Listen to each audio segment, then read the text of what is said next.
قرآن فجر يا أخي مشهود والخير في صفحاته معقود.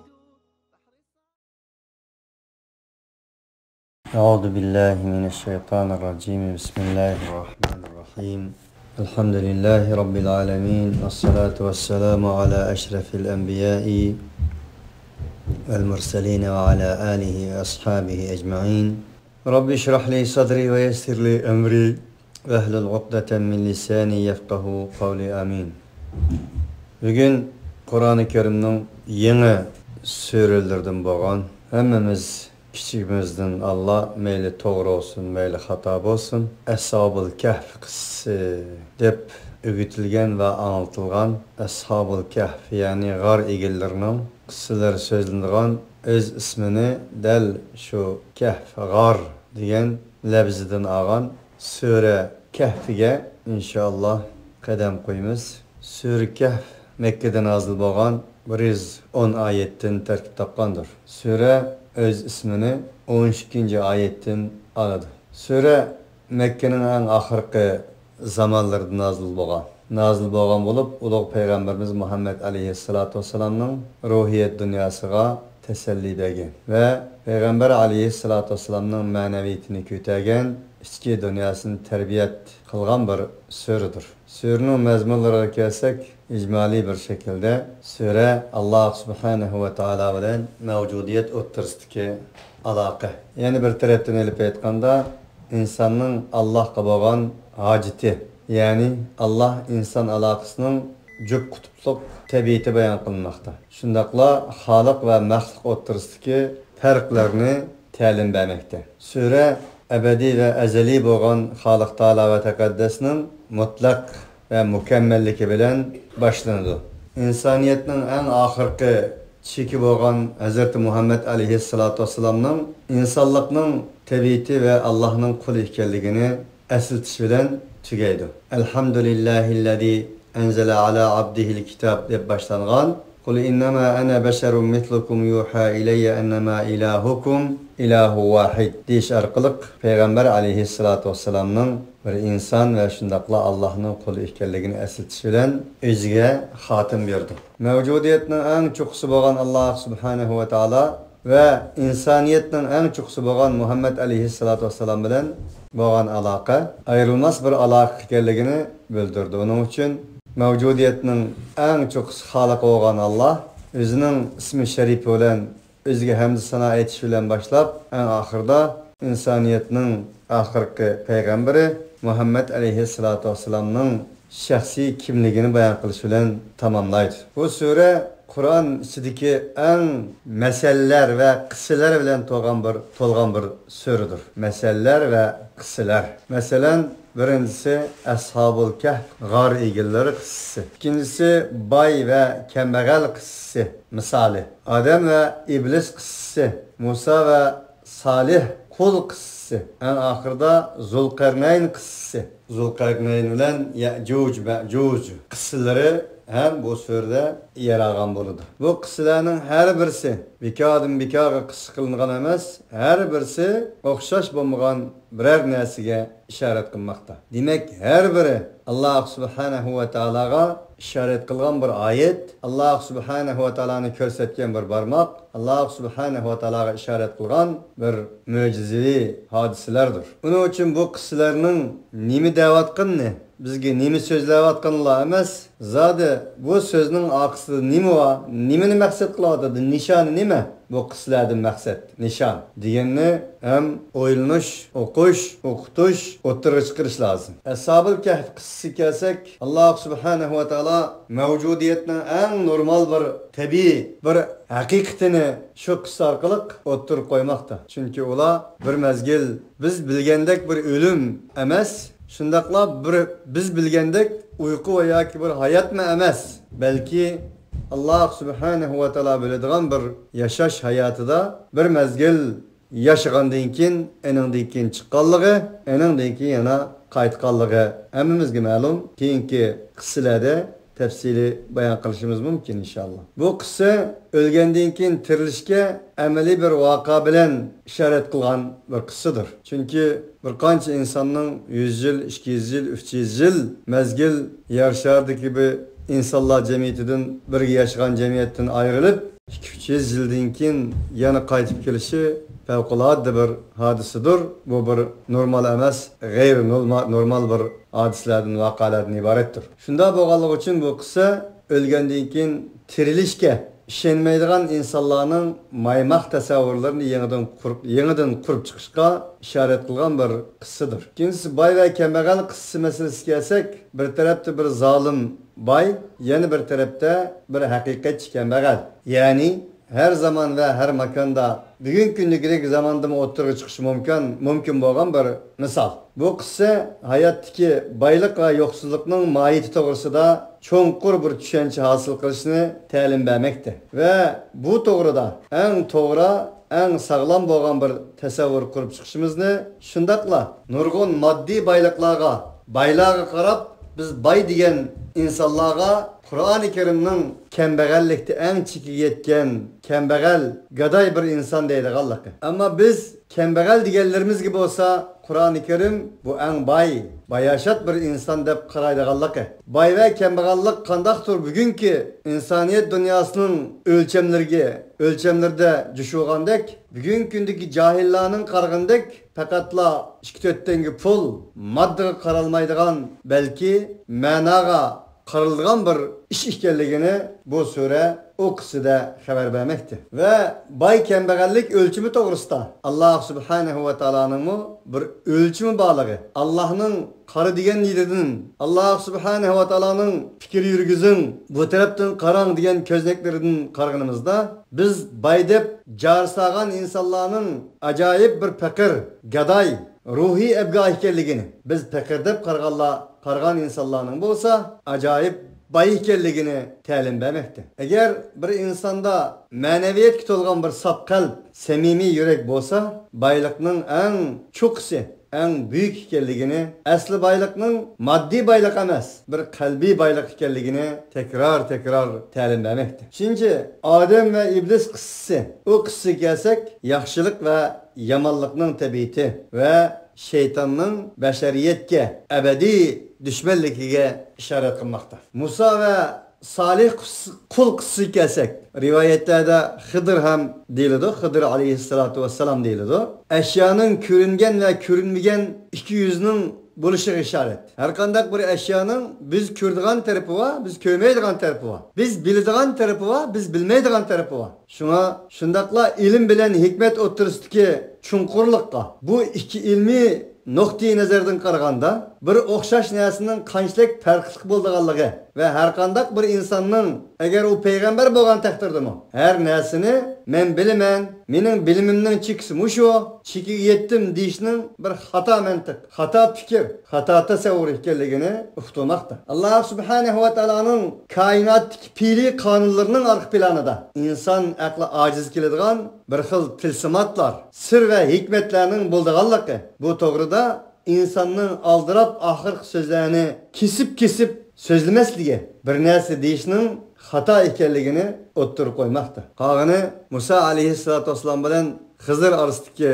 oyatlar kelgan chog'da o qissalardan bilib olamiz. Zulqarnayn qissasiga kelsak, dunyoga hokim bo'lgan Zulqarnayn bu qissada uning fani ekanligi, bu qissada bizlarga nimaning boqi, nimaning fani ekanligi, shundaqla qandaq bir hokimiyatning boqi va yoki qandaq bir hokimiyatning fani ekanligini ta'lim bermoqda. Shundaqla bu qissalarning hammasi bu hayotning jup qutupluq tabiati, tug'ilish, masalan jup qutupluq tabiati deganimiz, tug'ilish, o'lish, bu hayot va u hayot, kecha, kunduz, hikmat, ilm, ko'ringan, ko'rinmagan, dunyo va oxirat, amin bir hokimiyat yoki zolim hokimiyat. Demak, biz hayot dunyoda doim uchrashib turadigan bu haqiqatlarning alab davom jup qutupluq bo'lganligini, jup qutupluq bo'lishning Alloh subhanahu va taolo yarshag'a o'rlashtirgan o'zgarmas bir qonuniyat ekanligini uqtirmoqda. kılmakta. Şundakla Allah subhanahu ve ta'ala'nın hakimiyetinin baki, muabbet, sonsuz, çeksiz ikenligini, məxluqlarının hakimiyetinin bolsa fani, yo'qoladigan, çeklik ikenligi, Allah subhanahu ve ta'ala'nın biliminin ve hikmetlerinin çeksiz ve baki ikenligi, məxluqlarının bilimlerinin ve hikmetlerinin fani ikenligini sözlep etmekte. Bu sure ilgirdi dep ötkenimizdek ulug' Peygamberimiz Muhammed aleyhissalatu vesselam'nın ruhiyet ve maneviyet dünyasını yeniden kurup çıkan bir sure bulup, bu sure insaniyetinin fikir tesavvuru, manevi dünyalarını hem yeniden kurup çıkıdı. Şundakla her narsini madde bilen emas, mana bilen ölçeydigan, her narsini dünya bilen emas, ahiret bilen ölçeydigan bir şahsiyetini kurup çıkıdı. Yani dünyanı yeniden kurup çıkıdığan bir insanla kurup çıkıdı. Çünkü insan halifedir. İnsan yaşaş ve yaşatış için kelgendir. İnsan harap kılış için demez, güllendiriş için, kurup çıkış için kelgendir. Del bu sürü kurup çıkan o insan bolsa dünyanı güllendirdi. Yeniden kurup çıkıdı. Maksat budur. Del bana Allah subhanahu ve ta'ala barlık bu hikmet ve mol manalardan keyin tüvendiki ayet bilen özünü tamamlaydı. O ayet basımı فَمَنْ كَانَ يَرْجُوا لِقَاءَ رَبِّهِ فَلْيَعْمَلْ عَمَلًا صَالِحًا وَلَا يُشْرِكْ بِعِبَادَةِ رَبِّهِ أَحَدًا. Her kandak bir insan ki özünün Rabbike uçuruşunu ümit kılsa, o insan ameli salih kılsın, samimi insan bolsun, rastçıl insan bolsun, yaxşılıqты beslişidigan insan bolsun, özü yaxşı, ameli yaxşı ve ameli özügilam yaxşı emas, cemiyetini, riyallığını yaxşılıkka, güzellikki eriştireleydigan bir salahiyeti ege insan bolsun diyen bu ayet bilen tamamlaydı. Yani barlık beşeriyet Ashab-ul Kahf'dek salihlardan bolsun degenge işaret kılış bilen özünü tamamlagan boladı. Bu suredeki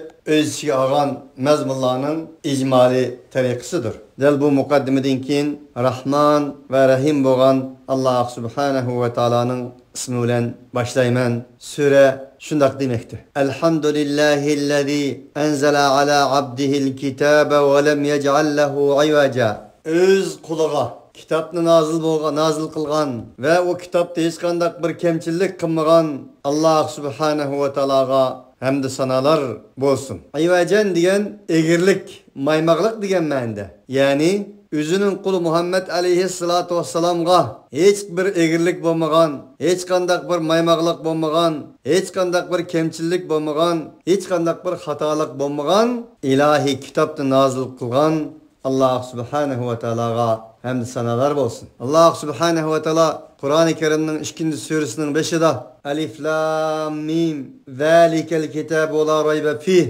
diginidek bir ayet bu. Bu kitapta hiç kandak bir şek şübhe yok. Sure Nisa'da tilga ağınedek Evlev kâne min indi gayrillah levecedu fi ihtilafen kethira. Eğer o Kur'an-ı Kerim Allah subhanahu ve ta'ala'nın gayrinin nezdinden boğan bolsa idi, elbette ola o kitap o Kur'an'da okşaş bulmagan köplegen ihtilaplarını tapkan bulat. Yani Allah subhanahu ve ta'ala'nın degindek ve bil hakkı enzelnahu ve bil hakkı nezel ve ma erselnake illa mübeşşiren ve nedira. Kur'an-ı Kerim hak olan nazil buldu. Biz o Kur'an-ı Kerim'ni hak olan nazil kıldık. Allah subhanahu ve ta'ala bu ayet arkalık yanılam bir taraftan ulug' Peygamberimiz Muhammed aleyhissalatu vesselam'nın hakiki peygamber ikenligi, Kur'an-ı Kerim'nin Muhammed aleyhissalatu vesselam'a Allah subhanahu ve ta'ala tarafından düşürülgenligi, bu Kur'an-ı Kerim'de hiç kandak bir şek şübhe yokluğu. Bunu cekalaş arkalık Kur'an-ı Kerim'nin Kur'ani bir mucize ikenligini dünyaya ilan kılmakta ve münazir ilan kılmakta ve devam kılmakta. قيما لينذر بأسا شديدا من لدنه ويبشر المؤمنين الذين يعملون الصالحات أن لهم أجرا حسنا ماكثين فيه أبدا. O Kur'an-ı Kerim şundak bir Kur'an-ı Kerim ki, o kitap şundak bir kitap ki kıyamen ve lem yec'allehu ivacanın ziddi. Mustakimen diyen mende. O şundak bir kitap ki tüz doğru yolga başlaydıgan, tüz yolga başlaydıgan mana muşundak bir kitap. O kitap arkalık Allah subhanahu ve ta'ala'nın huzurudun kattık bir azap bilen agalandığı insanlarını ve iman etkan, salih emellerini kılgan müminlerini cennet bilen haber bergey, bisharet bergey. Şunun bilen bisharet bergey ki lahum ecran hasanen. Ula üçün güzel bir ecir bar ekanligidan bisharet bergey. Ula o ecirlerde mengu kalıdığanlıqdan bisharet bergey. Allah subhanahu wa ta'ala bu ayette Kur'an-ı Kerim'nin gaye ve maqsadını işaret kılmakta. Yaxşılağa ceza, yaxşılağa mukafat, yamanlağa inzar, agalandırış üçün Kur'an-ı Kerim'nin özünün bendisi Muhammed aleyhissalatu vesselam'a nazil bolganlığı, nazil kılganlığı Allah subhanahu wa ta'ala bunu uqtırады. Ve yundirallezine qalu ittehadallahu veleda. Ve agalandığay şundak bir insanlarni ki ola Allah'ın balısı var dediğine auzubillah. Allah balı tuttu degenlerini hem tekrar agalandı gay bu kitap. Ve qaletil yehudu Uzayrun ibnullah ve qaletin nasara el-Mesih ibnullah. Zalika kavluhum bi afwahihim yudahi'un kavlellezine keferu min qabl. Qatalahumullahu enna yufakun. Yahudiler Uzeyr Allah subhanahu ve ta'ala'nın oğlu dediler. Nasaralar İsa Allah'ın oğlu dediler. Fakat o ulanın ağızdan çıkan bir şek şübhelik yalgan sözlerdir. Bundan ilgiri kafir oğallamı şunun okşaşlarını degen idi. Ula bu buhtalları arkalık, bu tokulmaları arkalık kayagi bağmakçı. Bunun için barlıq peygamberlerinin maksadının teslis emes tevhid ikenligi, şirk emes vahdaniyet ikenligi, ilgiri ki insanların Müslüman ikenligi, peygamberlerinin hem Müslüman ikenligi, keyin ola Allah subhanahu ve ta'ala'nın vahyisini özgertiş arkalık, özlerinin peygamberlerini ilah ornaga çıkarış arkalık, ilahның oğlu deyiş arkalık, dinde gulu ketkenligi. Allah subhanahu ve ta'ala'nın degindek ya ehlel kitabı la taglu fi dinikum ve la tekulu alallahi illel haq ve la tekulu thalâtha intahu hayran lekum. Ey ehli kitap, sizlerinin dinini'lda, itikadınızda, eddinizden aşmangla, gulu ketmangla, Allah subhanahu ve ta'ala'ga fakat hak nedenla Allah üçünün üçüncüsüdür demangla. Laqad keferellezine qalu innallaha thalithu thalatha ve ma min ilahin illa ilahu vahid. Elbette cezmen Allah üçünün üçüncüsü degen insanlar kafir boldu. Halbuki Allah subhanahu ve ta'ala yekki yegane bir ilahdır. Demek Kur'an-ı Kerim mana şundak özlerinin dinide, itikadıda gulu ketken, özünün dillerini özgertken, esli tegidi Müslüman boğan bosumu, ola zamanlarının üç arkalık özlerinin dinini tahrip kılgan, kitaplarını tahrip kılgan, dinide gulu ketken insanlarını tüzlep, doğru yola etkiliş için çıkan müstakim bir Kur'an-ı Kerim dur bu. Ma lehum bihi min ilmin ve la li abaihim keburet kelimeten tehrucu min afwahihim in yekulune illa kediba. Halbuki ola nimi deyişten kat'i nazar Allah subhanahu ve ta'alaga meyli bal ispatlısın, meyli şirkler ispatlısın, nimi ispatlısın ki olaga bir bilimdin yok, bu doğruda bir malumatın yok ve ulanın atıboğulları için hem bir malumatın yok. Bu doğruda. Keburet kelimeten tehrucu min afwahihim. Bulanın ağızlarından çıkan sözler nimi degen büyük he? Ağızdan çıkanını bulanın kulakları bilmeydi. Ağızdan çıkanının manasını mı yüzü bilmeydi. Ağızdan çıkan bu eğir sözünün tegidin koparışını mı bilmeydi bula. İyekulune illa kediba. Bula fakat yalgan ilam sözleydi. Bulanın sözü yalgan, fikir yalgan. Kurulmuş yalgan, kurup çıkan her nesi yalgan. Hayat yalganın üstü kurulgan bulan. Onun için yalgan sözleydi bulan. فَلَعَلَّكَ بَاخِعُنْ نَفْسَكَ عَلَى آثَارِهِمْ اِلَّمْ يُؤْمِنُوا بِهَذَا الْحَدِيثِ أَسَفًا. Allah subhanahu ve ta'ala ilgirki ayetlerde Ulu Peygamberimiz Muhammed aleyhissalatu vesselam'nın kimliği, Kur'an-ı Kerim'nin kimliği, Kur'an-ı Kerim'nin gaye ve maqsadlarini, işarlarını bayan kılgandan keyin Allah subhanahu ve ta'ala Ulu Peygamberimiz Muhammed aleyhissalatu vesselam'nın bu hakikatini yetkiziş yolunda kandak aziyetlerini,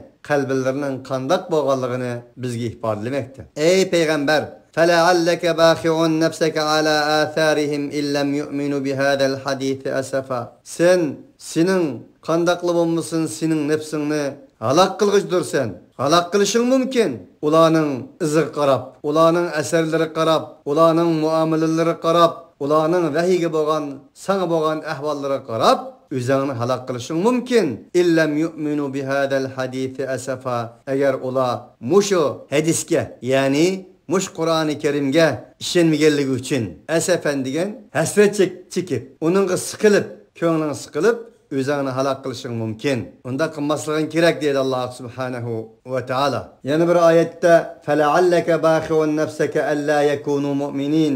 Ular mu'min bo'lmaydi deb, ular ishongichi bo'lmaydi deb sen o'zingni halok qilishing mumkin dedi Alloh subhanahu va taolo. Mana bu yerda ulug' payg'ambarimiz Muhammad alayhissalatu vassalamning Qur'on yetkazish yo'lidagi chekkan jafolari va aziyatlari ve Peygamber aleyhissalatü vesselam'nın içki dünyasındaki içki tuyg'ularini, his tuyg'ularini Allah subhanahu wa ta'ala bizga o'qitmoqda ve Muhammed aleyhissalatü vesselam'ni ham uyg'otmoqda, agalandırmoqda. Allah subhanahu wa ta'ala yana وَلَا تَكُنْ كَصَاحِبِ الْحُوتِ اِذْ نَادَى وَهُوَ مَكْذُومٌ. Ey Peygamber, sen Hud sahibi okşaş bomma, kit sahibi okşaş bomma dep Yunus aleyhissalatü vesselam'nın kıssını sözleş arkalık Allah subhanahu ve taala Muhammed aleyhissalatu vesselam'ni ham agalandırgan edi. Mana bu yerda ham Peygamber aleyhissalatu vesselam'ni agalandırmoqda. İnna ja'alna ma alal ardi zinatan laha linabluwahum ayyuhum ahsanu amala. Elbette cezmen biz ziminning ustidagi barliq narsalarni o ziminning ustiga zinnet qildik. Bu baqidir, mangulik emas, o'smi ketar, qashqara qalar, posmi ketar, başkalar. Bu dünyadaki barliq narsa ketar, baqi qolgan Allohdir. Ma indakum yanfadu ve ma indallahi baq. Sizlarning huzuringizda narsaning hammasi fanidir, ketar, qolmaydi hech. Ammo Alloh subhanahu va taolaning huzuridagi narsa baqidir, muabbatdir. Onun uchun buni nisbatan unchila qilib ketmasak bo'ladi. Albatta ki dunyoning qonuniyatini bilish lozim deydi Alloh subhanahu va taolo. Nima uchun zinnet qildi deganda linabluwahum ayyuhum ahsanu amala. Elbette cezmen biz sınagaymiz o insanların qaysi güzel amel kılıdı. Onu sınak kılış için muşunda kılgan biz. Tebarekellezî biyedihil mulk ve huve ala kulli şeyin kadir.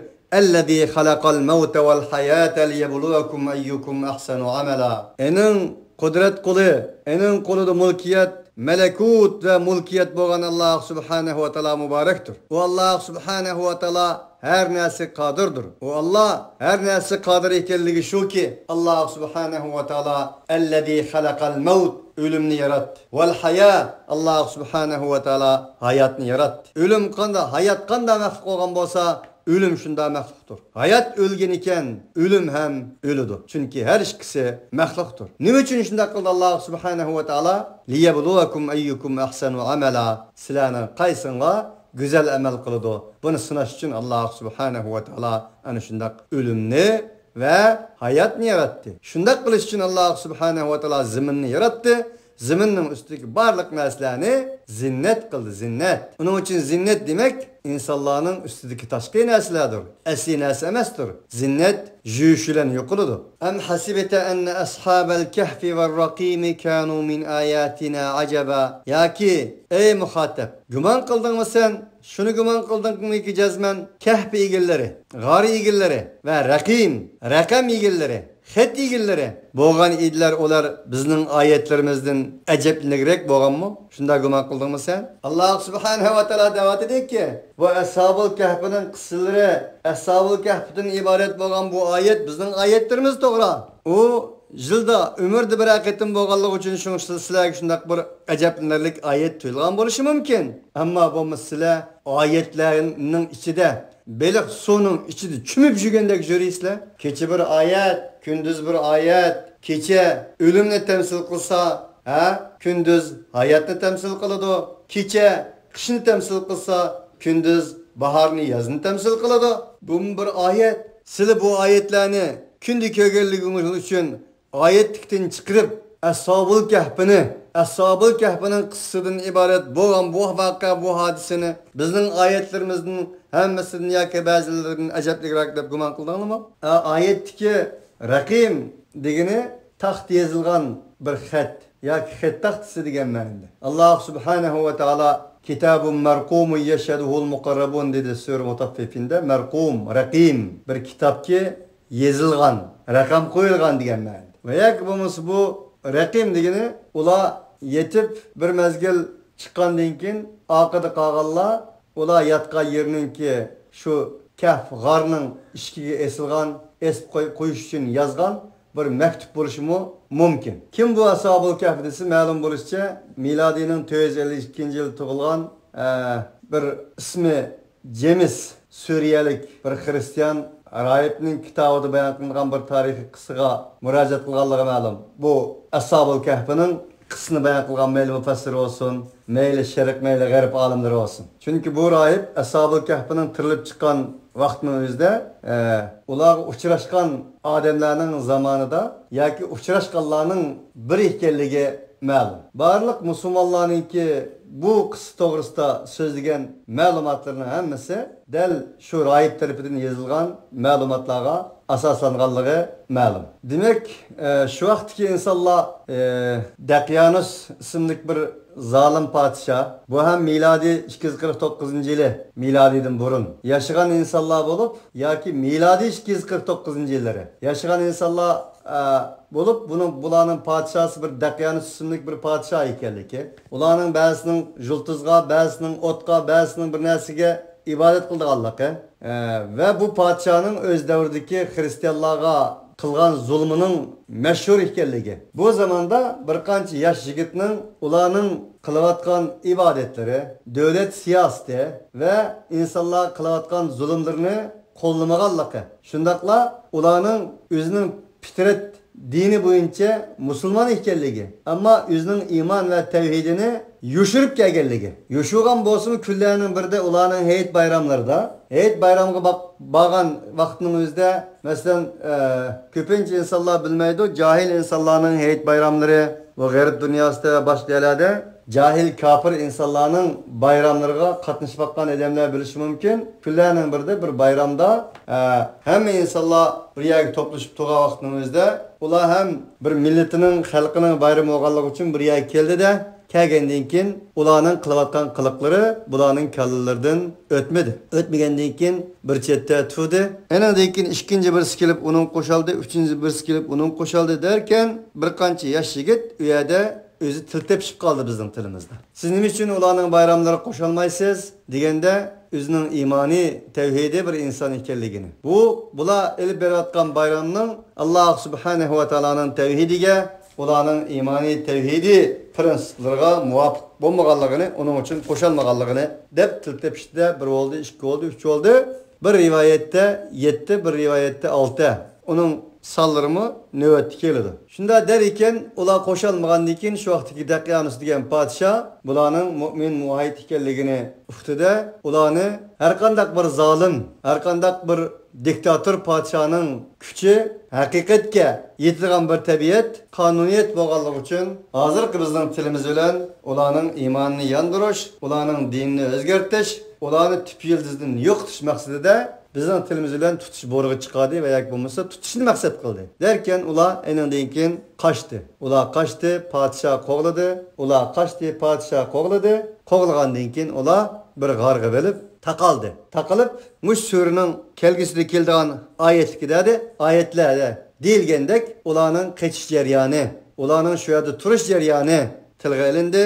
Demak, u yerda Alloh subhanahu va taolo ularni ilgari tilganib o'tganimizdek biz ölüm deyli desek ölüm emas, hayat deyli desek bizning bilgan, bizning ma'lumotimiz bo'lgan hayotning qonuniyatiga tamamen zid bo'lgan bir üçüncü bir hayotda Alloh subhanahu va taolo ularni bir mezgil yaşattı ve endan keyin qaytirib chiqadi. Qismi shu tuvandagi oyatlarda tahmin izohlashi mumkin. İd evvel fityetu ilal kahfi faqalu rabbana atina min ladunka rahmeten ve hayyi lana min emrina rashada. Derken bir vaqtdagi esletkin bir vaqtdagi ular ilk yosh yigitlar g'arga panalandı dedi. G'arga taqishib panalandı. Endan keyin dedilar ular rabbana atina min ladunka rahmeten ve hayyi lana min emrina rashada. Ey Rabbimiz, bizga sening huzuringdan bir rahmetni bergan bo'lsang ve bizge bizning mush ishlarimiz, beşimizga kelayotgan qorong'ilik,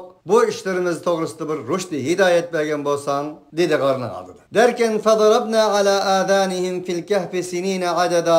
Endan keyin dedi Alloh subhanahu va taolo biz ularning quloqlariga ana shu g'arda bir qancha yil sinina adada, bir qancha ma'lum yil ularning quloqlariga anglamaydigan bir perde kıldık. Nima uchun Allah subhanahu va taala ularning quloqlariga perde qildi desa, ular uyquga o'xshagan bir hayotda, üçüncü bir hayot yaşaganligi uchun Allah subhanahu va taala koinotning qonuniyati bo'yicha ish elib bad. Chunki uxlab qolgan odam quloqiga ovoz kirsa uyg'onadi-da. Uning uchun. Thumma ba'athnahum lina'lama ayyul hizbayni ahsa lima labithu amada. Eningdan keyin biz ularni tirgizdik. Qo'zg'adik biz ularni. Bilgaymiz biz ikki guruhning qaysi ular tug'an muddatni saqlab qolaladi. Uni bilishimiz uchun biz ularni qo'zg'adik dedi. Bu yerdagi ba'asnahumdan bularning uyqu emas, Allah subhanahu va taala cennet ağallığı çıkıdı ba'asnahumdan. Çünkü Sure Bakara'nın 259. ayetinde Allah Teala "Ev kellezî merre alâ qaryetin ve hiye khâviyetun alâ urûşiha qâle ennâ yuhyi hâzihillâhu ba'de mevtiha fe'amâtehullahu mi'ete âmin thumma ba'atheh." İlk yüzyıl cennet ağan insanın Allah subhanahu ve taala fe'amâtehullah enin cennet aldı öltedi onu thumma ba'atheh. Enin deyken kozgıdı dedi. Demek enin cenni tapşırıp ağan deyken sümme ba'aseh diyen ibaretini keltirdi. Allah Teala biyadum ba'athnahum biz ularını kozgıdık digini bu ayetke asaslangandı belkim ularının cenni Allah subhanahu ve taala tapşırıp ağanlıkıga bir işarettir. Bu yerdeki eyyul hizbeyni digini bu vakıya Allah subhanahu wa taala qara degan haqiqat ko'zi bilan bu voqea qarg'alla va yoki bo'lmasa bu voqeaga botil ko'zi bilan qarg'alla. Nahnu naqussu alayka naba'ahum bil haqqi innahum fityatun amanu bi rabbihim wa zidnahum huda. Biz sana Muhammed aleyhissalatu vesselam qisqib beramiz biz ularning xabarlarini haq bilan. Demak bu mavzuda insanlar taraf-tarafdan o'xshash bo'lmagan fikrlarni yurgizish orqali debilerini qilmoqda. Onun için biz dedi Allah subhanahu wa taala sana Muhammed aleyhissalatu vesselam ularning haqiqiy xabarlarini biz qisqib beramiz. Ular tuvendikining iborat. İnnahum fityatun amanu bi rabbihim ve zidnahum huda. Demek ular bir yaş yigit ediler dedi Allah subhanahu wa taala. Ular bir yaş yigit ediler ki ular özlerinin Rabbiga iman etgan ve ularga nisbeten biz to'g'rilikni, to'g'ri yo'lni ziyoda qilgan bir insonlar edi. Demek bir qancha yaş yigit ekanligi ma'lum bo'ldi. İkinciden bu ayet innahum fityatun amanu bi rabbihim deki ayet yaşlıkның bir muhim ekanligi, yigitlikning, yaşlık, nevqirallikning en ehemmiyetlik bir zaman ekanligini Allah subhanahu wa taala uqtirdi. Bunun o'xshagan İbrahim aleyhissalatu vesselam'ın Allah subhanahu wa taala yaş yigit dedi. Musa aleyhissalatu vesselam'ın yigiti Yusha ibn Nun Allah subhanahu wa taala yaş yigit dedi. Demek İslam ve Müslümanlarga vahiy hizmet kılgan ve kılavatqanlarning köpüncisi yaşlarının bolduğanlığı. Yaş vaxtida yaxshi xizmat qilg'ili bolduğanlığı. Bizning tilimizdan barikidek. Yaşlık qilgan ibadet tashqi muhor basqandek, xayrlik qilgan ibadet qumg'i muhor basqandek degandek. Buna ham ishoratdir ayet. وَرَبَطْنَا عَلَى قُلُوبِهِمْ إِذْ قَامُوا فَقَالُوا رَبُّنَا رَبُّ السَّمَاوَاتِ وَالْأَرْضِ لَنْ نَدْعُوَ مِنْ دُونِهِ إِلَٰهًا لَقَدْ قُلْنَا إِذًا شَطَطًا. Biz ularning qalblarini birsi-birsiga chatdik. Bir vaqtdagi ular tudi. Dediler ular Rabbuna ey bizning Rabbimiz, osmonlarning Rabbi, ziminlarning Rabbi, biz o ilahdan başqa, o Allah'tan başqa hiç bir ilahni chaqirmaymiz. Laqad qulna idan shatata. Agar o Allah subhanahu wa ta'aladan başqa bir ilahlarni chaqirsak agar, albatta biz qalaymiqan gap qilgan bo'lamiz. Xuddi Allah subhanahu wa ta'ala yaquluna illa kadiba dedi ya. Ular fakat yalğanlam sözleydi o dedi. Elbette biz Allah subhanahu wa ta'ala'nı çakırmasın. Asmallarının Rabbi, ziminlerinin Rabbi olan Allah subhanahu wa ta'ala'nı çakırmasın. Başka bir ilah tutsak o yak onu çakırganımızda elbette biz qalaymiqan sözlegen bo'lamiz deyishdi. هؤلاء قوم اتخذوا من دونه آلهة لولا يأتون عليهم بسلطان بين فمن أظلم ممن افترى على الله كذبا. Hem de bizning xalqimizga kelsak, ular Allohdan boshqa ilahlarni unda ekan, ular nima uchun ochiq-oshkor bir hujjat keltirmaydi? Faman azlamu mimman iftara alallohi kadiba. Alloh subhanahu va taologa yolg'onni to'qigan insondan zolimroq bir inson bo'lamdi. Uning uchun bu oyat, bu jumla ularning xalqining ahvolini tunishtirgan bo'lsa bir tarafdan, yana bir tarafdan zulm zolimning kimligini bizga tunishtirmoqda. Zulm, zolim deb bo'yicha insonlarning nimalar insanların yerini algan, insanlara uğran, tıllagan, hakaret kılganlarını zalim deyimiz tabii ki. Ummu zalim. Ama en zalimnin Allah subhanahu ve ta'ala yalğana to'qigan, Allah Ta'ala'nın ayetleriga yalğana to'qigan, Allah'ның vahiysiga yalğana to'qigan, Allah subhanahu ve ta'ala'nın ilahi kelamlarga yalğana to'qigan insanlar en qattiq zalim ekanligini uqtirdi. Allah subhanahu ve ta'ala hammamizni zalimi qarshi turishda, zulm ve istibdod qarshi turishda tevhidimiz bilan xuddi ashabul kahf degandek Allah subhanahu ve ta'alaga yelinish bilan hayy lana min amrina rashada. Ey Rabbim, bizning ishlarimizga o'zing bir rushd hidoyat ato qilgin bagin, bizga sening huzurungdan bir rahmatlar ato qilgin deyish orqali Allah subhanahu ve ta'alaga panolandigan, faqat Allah bilan bo'ldigan, Allah uchun bo'ldigan, Allah yo'lida bo'ldigan zamonimizning ashabul kahflardan qilsin. Bugungi darsimizni müşahede to'xtatamiz. Qolgan davomini atiganlikdan boshlab davom qilamiz inshaalloh. Bu qissa biroz uzun bo'lganligi uchun qarsam bugun darsda tugamaydigandek turdi. Shuni to'xtatdim. Subhanakallahumma bihamdik. La ilaha illa ant. Nastagfiruka va natubu ilayk.